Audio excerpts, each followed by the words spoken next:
வணக்கம்மா. இன்னைக்கு பாக்கியலட்சுமி சமையல் அறையிலேருந்து குழந்தைங்கள்லாம் புடலங்காய்னா கூட்டாவோ பொரியலாவோ செஞ்சால் சாப்பிட மாட்டேங்கிறாங்கல்ல, அவங்களுக்காக புடலங்காயை வடை ஒன்று செய்ய போகிறேன். அது எப்படி செய்யலாங்கிறத பார்த்துடலாமா? அரைக்க வேண்டிய பொருளெல்லாம் பார்த்துடலாம். இதில் ஒரு 4 பச்சை மிளகா, இதோடவே கொஞ்சம் புடலங்காய் நீர் சத்து உள்ளது, தண்ணி சத்து உள்ளது, எவ்வளோ நல்லது. ஆனால் பிள்ளைங்க சாப்பிட மாட்டாங்க. அவங்களுக்காகவே தான் இந்த மாதிரி செய்கிறேன். இந்த மாதிரி செஞ்சு கொடுங்க, அவங்க சாப்பிடுவாங்க பிள்ளைங்க.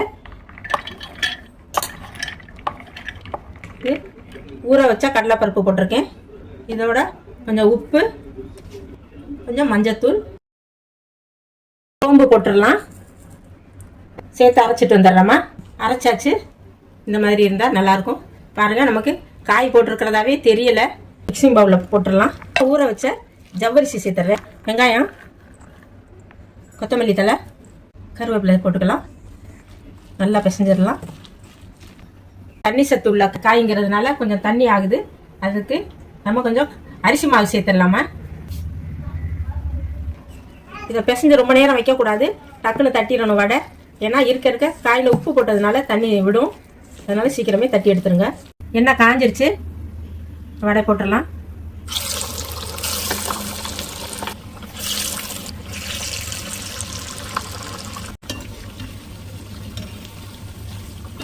வெந்துருச்சு, ஒரு பக்கம் வெந்துருச்சு, திருப்பி போட்டுருவோம். எல்லா காயுமே பிள்ளைங்க சாப்பிடணும், அதுதான் நம்மளுக்கு முக்கியம். எல்லாத்தையும் ஏதாவது ஒரு வழியில எப்படியாவது செஞ்சு பிள்ளைங்களுக்கு சாப்பிட கொடுத்துடணும், அதுதான் நம்மளுக்கு தேவை. என் பேரன், என் மருமக்களுக்கெல்லாம் பிடிக்காது, புடலங்காயே பிடிக்காது. அவங்க பாருங்க இன்னைக்கு இந்த வடை செஞ்சு கொடுத்தோன்னே எப்படி சாப்பிட்றாங்கன்னு. வெந்துருச்சு. எல்லாத்தையும் எடுத்துட்டு அதுக்கப்புறம் நான் உங்களுக்கு காமிச்சிடுறேன் எப்படி இருக்குங்கிறது. நீ பாருங்க.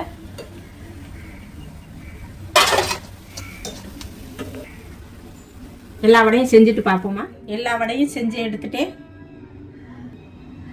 இந்த மாதிரி நீங்களும் புடலங்காயை வச்சு வடை செஞ்சு குழந்தைகளுக்கு கொடுங்க, நீங்களும் சாப்பிடுங்க. இந்த வீடியோ உங்களுக்கு பிடிச்சிருந்துச்சுன்னா அம்மாவுக்கு சப்போர்ட் பண்ணுங்கள், சப்ஸ்கிரைப் பண்ணுங்கள். அடுத்த ஒரு நல்ல வீடியோவில் சந்திப்போம். நன்றி, வணக்கம்.